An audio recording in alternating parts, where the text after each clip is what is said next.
ನಾಡಿನ ಸಮಸ್ತ ನನ್ನ ಆತ್ಮೀಯ ಫ್ರೆಂಡ್ಸ್ಗಳಿಗೆ ಅಕ್ಕಮ್ಮ ಮಾಡುವಂತಹ ಮಧ್ಯಾಹ್ನದ ಶುಭೋದಯ.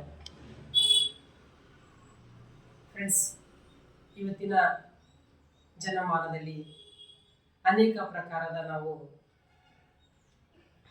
ಹಿತನುಡಿಗಳನ್ನಾಗಿರ್ಬೋದು, ಅನೇಕ ರೀತಿಯ ಯೂಟ್ಯೂಬ್ನಲ್ಲಿ ಬರುವಂತಹ ಕ್ಲಾಸಸ್ಗಳನ್ನಾಗಿರ್ಬೋದು ಎಲ್ಲ ಕೇಳ್ತಾ ಬರ್ತಾ ಇದ್ದೀವಿ. ಆದರೆ ಮಾನವ ಒಂದು ದಾರಿಯಲ್ಲಿ ಹೋಗಲ್ಲ, 10 ದಾರಿಗಳನ್ನ ಹುಡುಕ್ತಾ ಇರ್ತಾನೆ.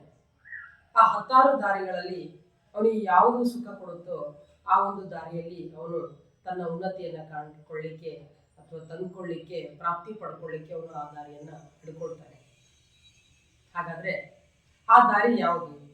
ಇವತ್ತು ಪರಮಾತ್ಮ ನಮಗೆ ಪ್ರತಿನಿತ್ಯ ಹೇಳುವ ಪ್ರಕಾರ ನಮ್ಮ ಜೀವನದಲ್ಲಿ ಅತ್ಯಂತ ಮಹತ್ವವಾಗಿರ್ತಕ್ಕಂಥ ಪುಸ್ತಕ ಇದೆ. ಆ ಪುಸ್ತಕ ಯಾವುದು ಅನ್ನೋದು ನಮಗೆ ಗೊತ್ತಿಲ್ಲ. ಯಾವುದಾದ್ರು ಅದರ ಪುಸ್ತಕ? ಇವತ್ತು ನೋಡಿ, ನಾವು ಸಮಾಜದಲ್ಲಿ ಇರ್ತಕ್ಕಂಥ ಸರ್ವ ಪುಸ್ತಕಗಳನ್ನ ಸ್ಟಡಿ ಮಾಡ್ಬೋದು, ಎಲ್ಲ ವೇದಶಾಸ್ತ್ರಗಳನ್ನ ಸ್ಟಡಿ ಮಾಡ್ಬೋದು. ಇವತ್ತು ಪ್ರಪಂಚದಲ್ಲಿ ಸ್ಟಡಿ ಮಾಡಲಾರ್ದಂಥ ಯಾವ ಪುಸ್ತಕಗಳನ್ನ ಎಲ್ಲರೂ ಅವನ್ನ ಓದಿದ್ದಾರೆ. ಆದರೆ ಇವತ್ತಿನ ಒಂದು ವರ್ತಮಾನ ಸಮಯದಲ್ಲಿ ಓದುವ ಒಂದು ಹವ್ಯಾಸ ಮನುಷ್ಯನಲ್ಲಿ ಕಡಿಮೆ ಕಂಡು ಬರ್ತಾ ಇದೆ. ಅದು ತಮ್ಮೆಲ್ಲರಿಗೂ ಗೊತ್ತೇ ಇದೆ. ಯಾಕೆಂದ್ರೆ ಕೈಯಲ್ಲಿ ಈ 6 ಇಂಚಿನ ಒಂದು ಮೊಬೈಲ್ ಪ್ರತಿಯೊಬ್ಬ ಮಾನವನಿಗೆ ಯಾವಾಗ ಸಿಕ್ತೋ ಅವಾಗ 8 ಇಂಚು 10 ಇಂಚಿನ ಒಂದು ಪುಸ್ತಕವನ್ನ ಓದುವ ಅಭ್ಯಾಸವನ್ನ ಮಾನವ ಅದನ್ನ ಕಳ್ಕೊಂಡ್ಬಿಟ್ಟಿದ್ದಾರೆ. ಕಳ್ಕೊಂಡು ಬಿಟ್ಟ ಹಾಗೆ ಅಂದ್ರೂ ಕೂಡ ಮಾನವನಲ್ಲಿ ಅನೇಕ ಅಭ್ಯಾಸಗಳು ತಾನು ರೂಢಿ ಮಾಡ್ಕೊಂಡ್ಬಿಟ್ಟಿದೆ.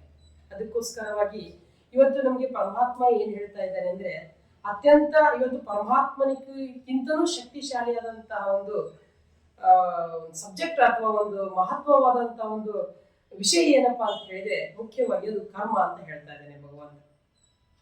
ಕರ್ಮ ಅಂದ್ರೆ ಏನು? ಕರ್ಮ ನೋಡಿ, ನಾವು ಪ್ರತಿನಿತ್ಯ ಕರ್ಮ ಮಾಡೋದಕ್ಕೆ ಕರ್ಮ ಅಂತ ಕರಿತೀವಿ. ಇವತ್ತು ಉಣ್ಣೋದು, ತಿನ್ನೋದು, ಪಾತ್ರೆ ತೊಳೆಯೋದು, ಬಟ್ಟೆ ತೊಳೆಯೋದು ಇತ್ಯಾದಿ ನಮ್ಮ ದೈನಂದಿನ ಏನು ಕಾರ್ಯ ಚಟುವಟಿಕೆಗಳನ್ನ ಮಾಡ್ತೀವಿ ಅದಕ್ಕೆ ಕರ್ಮ ಅಂತ ನಾವು ಕರಿತೀವಿ. ಆದ್ರೆ ಪರಮಾತ್ಮ ಹೇಳ್ತಾ ಇದ್ದಾರೆ ಕರ್ಮ ಅನ್ನೋದು ಒಂದು ಬೇರೆ ಇದೆ. ಆ ಕರ್ಮ ಅಂದ್ರೆ ಏನು ಅಂತ ನಮ್ಗೆ ಅದರ ಒಂದು ಕರ್ಮದ ಫಿಲಾಸಫಿಯನ್ನ ಪ್ರತಿನಿತ್ಯ ನಮಗೆ ಭಗವಂತ ನಮಗೆ ತಿಳಿಸ್ಕೊಡ್ತಾರೆ. ಅದು ಮಹಾವಾಕ್ಯದ ರೂಪದಲ್ಲಿ. ಹಾಗಾದ್ರೆ ಕರ್ಮ ಅಂದ್ರೆ ಏನು ನೋಡಿ, ನಾವು ಊಟ ತಿಂಡಿ ತಿನ್ನೋದು, ಬಟ್ಟೆ ತೊಳೆಯೋದು ಅದು ಕರ್ಮ ಅಲ್ಲ.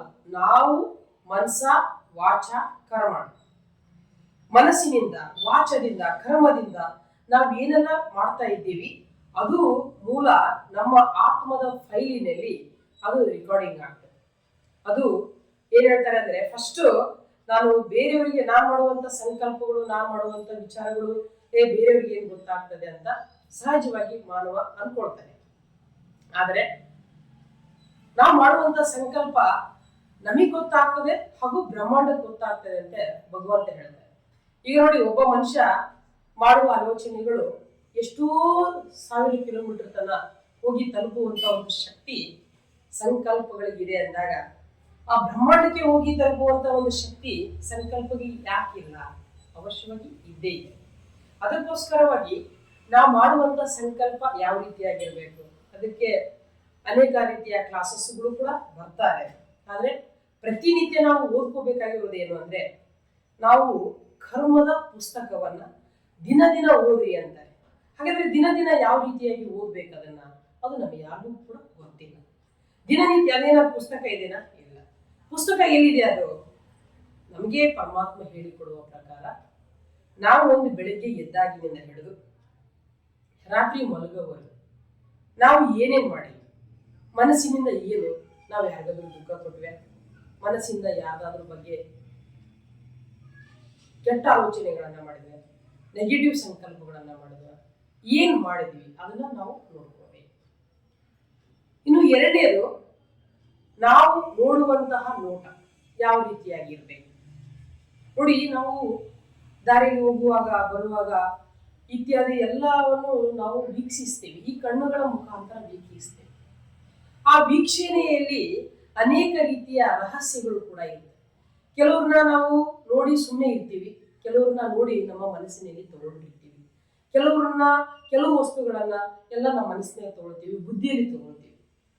ಹಾಗೇನೆ ಆ ಬುದ್ಧಿಯಲ್ಲಿ ತಗೊಂಡಾದ್ಮೇಲೆ ಅದರ ಬಗ್ಗೆ ಏನು ಆಲೋಚನೆಗಳನ್ನ ನಾವು ಮಾಡ್ತೀವಿ, ಅದು ಏನಾಗ್ತದೆ ಅಂದ್ರೆ ಕರ್ಮಕ್ಕೆ ಹೋಗಿ ಸೇರ್ತದೆ. ಇನ್ನು ಬಾಯಿ ಮುಖಾಂತರ ನಾವು ಮಾಡ್ತೀವಿ. ಬಾಯಿ ಮುಖಾಂತರ ನಾವ್ ಏನ್ ಮಾಡ್ತೀವಿ, ಯಾರಿಗಾದ್ರೂ ಅವಾಚ್ಯ ಶಬ್ದಗಳನ್ನ ಬೈಯೋದಾಗಿರ್ಬೋದು, ಆಮೇಲೆ ಕೈಗಳ ಮುಖಾಂತರ ಹೊಡೆಯೋದಾಗಿರ್ಬೋದು. ಇನ್ನು ಒಟ್ಟ ನಮ್ಮ ದೇಹ ಅನ್ನೋದನ್ನ ನಾವು ಯಾವುದಾದ್ರೂ ದುಷ್ಟ ಕರ್ಮಗಳಿಗೆ, ದುಷ್ಟ ಚಟಗಳಿಗೆ, ದುರಾಭ್ಯಾಸಗಳ, ದುರ್ನೀತಿಗಳ ಮಾರ್ಗದ ಮೇಲೆ ಈ ಶರೀರವನ್ನ ಕರ್ಕೊಂಡು ಹೋಗುವುದು ಅಂದ್ರೇನೆ ನಮ್ಮ ಆತ್ಮದಲ್ಲಿ ಕೆಟ್ಟ ಕರ್ಮದ ಪುಸ್ತಕವನ್ನ ನಾವೇ ಬರದಂತೆ ಅಂತ ಪರಮಾತ್ಮ ತಿಳಿಸಿಕೊಡ್ತಾರೆ. ಅದಕ್ಕೋಸ್ಕರವಾಗಿ ನಾವು ಪ್ರತಿದಿನ ಏನ್ ಮಾಡ್ಬೇಕಂದ್ರೆ ಕರ್ಮದ ಬಗ್ಗೆ ತುಂಬಾ ಸ್ಟಡಿ ಮಾಡೋದು ನಾವು ಮಾನವರ ಒಂದು ಧರ್ಮ. ಇಲ್ಲ ಭಗವಂತ ಈ ಜಗತ್ತಿಗೆ ಕಳಿಸಿದ್ದೇನೆ, ನಾವೆಲ್ಲ ಮಜಾ ಮಾಡ್ಬೇಕು, ನಾವೆಲ್ಲ ಎಂಜಾಯ್ ಮಾಡ್ಬೇಕು, ಅದನ್ನ ಮಾಡ್ಬೇಕು ಇದನ್ನ ಮಾಡ್ಬೇಕು ಅಂತ ನಾವು ಆಸೆಗಳನ್ನ ಇಟ್ಕೊಳ್ಳೋದು ಅದು ಸಹಜವಾದ ಧರ್ಮ ಇರುತ್ತೆ, ಇಲ್ಲ ಅಂತ.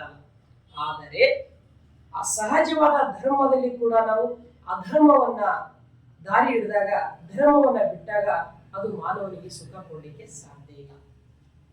ಧರ್ಮದಂತೆ ನಡೆದಾಗ ಅದು ಮಾನವನಿಗೆ ಸುಖ ಕೊಡುತ್ತೆ, ಅಧರ್ಮದಂತೆ ನಡೆದಾಗ ಮಾನವನಿಗೆ ಅದು ಅನೇಕ ಪ್ರಕಾರದ ಪೆಟ್ಟನ್ನು ಕೊಡುತ್ತೆ ಅಂತ ಹೇಳಲಾಗುತ್ತೆ.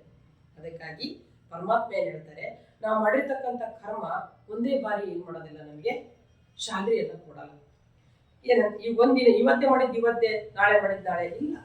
ಅದು ಫಸ್ಟ್ ನಾನು ಏನ್ ಮಾಡ್ತಾನೋ ಅದು ಮಾಡುವಂತ ಸಂಕಲ್ಪ ಬ್ರಹ್ಮಾಂಡಕ್ಕೆ ಹೋಗುತ್ತೆ. ಆ ಬ್ರಹ್ಮಾಂಡದಿಂದ ಪುನಃ ನಿಮಗೆ ದಿನಗಳು ಆದ್ಮೇಲೆ ರಿಟರ್ನ್ ಆಗಿ ಈ ಹೆಂಗೆ ಪ್ರಪಂಚ ಗೋಲ ಆಕಾರದಲ್ಲಿದೆ, ಪೃಥ್ವಿ ಯಾವ ತರ ಗೋಲ ಆಕಾರದಲ್ಲಿದೆ, ಅದೇ ಪ್ರಕಾರವಾಗಿ ಸುತ್ತಿ ಸುತ್ತಿ ಸುತ್ತಿ ಸುತ್ತಿ ಸುತ್ತಿ ಅದು ಮತ್ತೆ ನನ್ನ ಹತ್ರನೇ ಬರ್ತದೆ. ಅದಕ್ಕೆ ಹೇಳ್ತಾರೆ, ಮಾಡಿದ್ದನ್ನು ಮಾರಾಯ, ಕಿತ್ತಿದ್ದನ್ನು ಬೆಳಕೋ ನೀನು ಅಂತ. ನಾವೇನ್ ಬಿತ್ತೀವಿ, ನಾವೇನ್ ಮಾಡ್ತೀವಿ ಅದು ರಿಟರ್ನ್ ಆಗಿ ಬರುತ್ತೆ. ಹಾಗಾಗಿ ನಾವು ಸಾಮಾಜಿಕ ಆಗಿರ್ಬೋದು, ನನ್ನ ಬಗ್ಗೆ ಆಗಿರ್ಬೋದು, ನಮ್ಮ ಮನೆಗಿನವ್ರ ಬಗ್ಗೆ ಆಗಿರ್ಬೋದು, ನೀವು ಯಾವುದ್ರ ಬಗ್ಗೆನಾದ್ರೂ ಆಗಿರ್ಬೋದು, ಆದ್ರೆ ನಾವು ಮಾಡುವಂತ ಸಂಕಲ್ಪ ನನ್ನ ಪ್ರತಿಯಾಗಿ ಶ್ರೇಷ್ಠ ಇರಬೇಕು, ಸಮಾಜದ ಪ್ರತಿಯಾಗಿ ಶ್ರೇಷ್ಠ ಇರಬೇಕು, ಬ್ರಹ್ಮಾಂಡದ ಪ್ರತಿನ ಶ್ರೇಷ್ಠವಾಗಿದ್ದಾಗ ನಾವು ಅತ್ಯಂತ ಸುಲಭವಾದ ಸಹಜವಾದ ಆ ಕರ್ಮದಿಂದ ಮುಕ್ತರಾಗಲಿಕ್ಕೆ ಸಾಧ್ಯ ಆಗುತ್ತೆ. ಕರ್ಮ ಶ್ರೇಷ್ಠ ಇದ್ದಾಗ ಎಲ್ಲವೂ ನಮಗೆ ಶ್ರೇಷ್ಠ ಆಗಲಿಕ್ಕೆ ಸಾಧ್ಯ ಆಗುತ್ತೆ. ಅದಕ್ಕಾಗಿ ಈಗ ನೋಡಿ, ಯಾವ್ದಾದ್ರು ನಾವು ಆಫೀಸಿಗೆ, ಅದಕ್ಕೆ ನಾವು ಪರಮಾತ್ಮನಿಗಿಂತ ದೊಡ್ಡದು ಯಾರಪ್ಪ ಇವತ್ತು, ನಾವೆಲ್ಲ ಸಹಜವಾಗಿ ತಿಳ್ಕೊಂಡಿದೀವಿ, ಪರಮಾತ್ಮನಿಗಿಂತ ದೊಡ್ಡದು ಜಗತ್ತಿನಲ್ಲಿ ಯಾವುದು ಇಲ್ಲ ಅಂತ ನಾವು ತಿಳ್ಕೊಂಡಿದೀವಿ. ನಾವು ನೀವೆಲ್ಲ ಹಾಗೆ ತಿಳ್ಕೊಂಡಿದೀವಿ. ಆದ್ರೆ ಅವರೇ ಹೇಳ್ತಾ ಇದ್ದಾರೆ, ಯಾರು?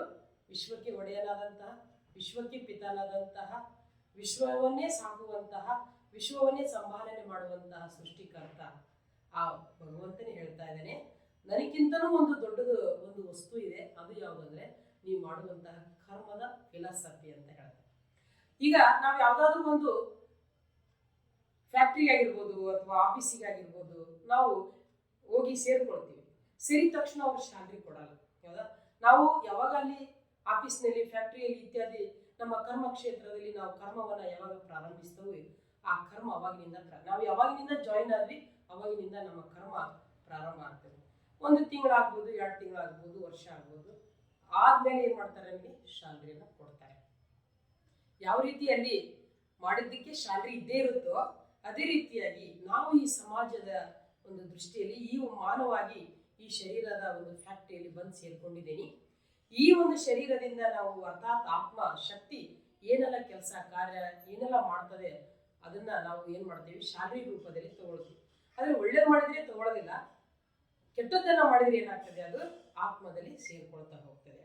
ಅದಕ್ಕೆ ನಾವು ಇವತ್ತು ಉಣ್ಬೋದು ಅದು ಕರ್ಮ ಫಲವನ್ನ, ನಾಳೆ ಉಣ್ಬೋದು, ನಾಡ್ದ ಉಣ್ಬೋದು, ವರ್ಷ ಆದ್ಮೇಲೆ ಉಣ್ಬೋದು, 2 ವರ್ಷ ಆದ್ಮೇಲೆ ಉಣ್ಬೋದು. ಆದ್ರೆ ಅವಶ್ಯವಾಗಿ ಏನ್ ಹೇಳ್ತಾರೆ ಭಗವಂತ ಅಂದ್ರೆ, ನೀವು ಕರ್ಮ ಮಾಡಿದ್ದನ್ನ ನೀವೇ ಊಟ ಮಾಡ್ತೀರಾ. 4 ದಿನ ಲೇಟ್ ಆಗ್ಬೋದು, ವರ್ಷ ಲೇಟ್ ಆಗ್ಬೋದು, ಬಟ್ ಉಣ್ಣೋದು ಮಾತ್ರ ನೀವೇ ಮಕ್ಕಳೇ ಅಂತ ನಮಗೆ ಪರಮಾತ್ಮ ತಿಳಿಸಿಕೊಡ್ತಾರೆ.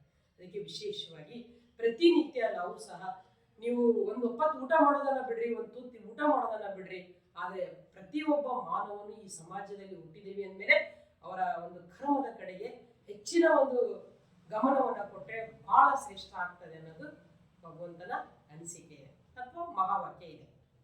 ಈಗ ನಾವು ಪ್ರತಿಯೊಂದನ್ನು ಮಾಡ್ತೀವಿ, ಎಷ್ಟು ಆಸಕ್ತಿಯಿಂದ ಮಾಡ್ತೀವಿ, ಪ್ರತಿಯೊಂದನ್ನು ತಂದು ತಿಂತೀವಿ, ಪ್ರತಿಯೊಂದನ್ನು ಎಲ್ಲವನ್ನೂ ನಾವು ಇಷ್ಟು ಗಮನ ಕೊಟ್ಟು ಮಾಡ್ತೀವಿ. ಆದ್ರೆ ಇವತ್ತು ನಾವು ಮಾನವನಿಗೆ ಗಮನ ಇಲ್ಲದ ವಸ್ತು ಅಂತ ಹೇಳಿದ್ರೆ ಅದು ನಾವು ಮಾಡುವಂತ ಕರ್ಮ. ನಾನು ಏನ್ ಮಾಡ್ತಾ ಇದ್ದೀನಿ, ನಾನು ಏನ್ ಮಾಡಬೇಕು, ನಾನು ಎದಕ್ಕಾಗಿ ಈ ಒಂದು ಭೂಮಿ ಮೇಲೆ ಬಂದಿದ್ದೀನಿ, ನಾನು ಮಾಡುವಂತಹ ಕರ್ತವ್ಯಗಳು ಏನು ಅನ್ನೋದನ್ನ ನಾವು ಮರ್ತು ಬಿಟ್ಟಿದ್ದೀವಿ. ಹೆಂಡತಿ ಮಕ್ಕಳು ಗಂಡ ಇವ್ರನ್ನ ಸಮಾಜದಲ್ಲಿ ಅವ್ರ ಸಂಬಂಧಿಕರನ್ನ ಸಂಪಾದನೆ ಮಾಡೋದೇನು ದೊಡ್ಡ ಮಾತಲ್ಲ. ಆದರೆ ನನ್ನ ಕರ್ಮವನ್ನ ನಾನು ಸಂಪಾದನೆ ಮಾಡೋದಿದೆಯಲ್ಲ, ಇದು ಅತ್ಯಂತ ಮಹತ್ವವಾದ ಅದು ಒಂದು ಸಬ್ಜೆಕ್ಟ್ ಅಂತಾನೆ ಹೇಳಬೇಕು. ಅದಕ್ಕಾಗಿ ನಾವು ಈ ಒಂದು ಮಾನವನ ಸೃಷ್ಟಿಯಲ್ಲಿ ಬಂದಿದ್ದೀವಿ ಅಂದಮೇಲೆ ನಾವೆಲ್ಲ ಮಾನವರು ಅತ್ಯಂತ ಗಮನ ಕೊಡಬೇಕಾಗಿರೋ ವಿಷಯ ಯಾವುದಂದ್ರೆ ನಾವು ಮಾಡುವಂತಹ ಕರ್ಮ, ಶ್ರೇಷ್ಠ ಕರ್ಮ, ಸುಕರ್ಮ ಅಂತ ಕರೀತಾರೆ. ಯಾವಾಗ ನಾವು ಮಾಡುವಂತ ಕರ್ಮ ಶ್ರೇಷ್ಠ ಆಗುತ್ತೋ ಅದು ಸುಕರ್ಮ ಅಂತ ಆಗುತ್ತೆ. ಆ ಸುಕರ್ಮನೇ ನಿಮಗೆ ಏನ್ ಮಾಡುತ್ತೆ, ಸುಖ, ಶಾಂತಿ, ಸಮೃದ್ಧಿ, ಹ್ಯಾಪಿಯಾದ ಜೀವನವನ್ನ, ಸಂತೋಷವಾದ ಜೀವನವನ್ನ ನೀಗಿಸ್ಲಿಕ್ಕೆ ನಿಮಗೆ ದಾರಿದೀಪ ಆಗ್ತದೆ ಅಂತ ನಾನು ಹೇಳಬಲ್ಲೆ. ಅದಕ್ಕಾಗಿ ಇನ್ನ ಹೆಚ್ಚಿನ ಮಾಹಿತಿಯನ್ನ ಆಗಾಗ ನಿಮಗೆ ಕೊಡೋಣ. ಅದೇ ರೀತಿಯಾಗಿ ನನಗೆ ಪ್ರೋತ್ಸಾಹ ಮಾಡ್ರಿ. ನನ್ನ ಸರ್ವ ಫ್ರೆಂಡ್ಸ್ ಅಥವಾ ನನ್ನ ತಂದೆ ತಾಯಂದರು ಎಲ್ಲರೂ ಸಹ ನನಗೆ ಸಪೋರ್ಟ್ ಮಾಡ್ರಿ. ಇದೇ ರೀತಿಯಾಗಿ ಈ ಜ್ಞಾನವನ್ನ ಕೇಳಿ ಇನ್ನು ಹೆಚ್ಚು ನೀವು ಸಪೋರ್ಟ್ ಮಾಡಿದಂತೆ ನಮಗೂ ಕೂಡ ಉಲ್ಲಾಸ ಬರ್ತದೆ ಫ್ರೆಂಡ್ಸ್. ಅದೇ ರೀತಿಯಾಗಿ ಮತ್ತೊಮ್ಮೆ ಬರೋಣ.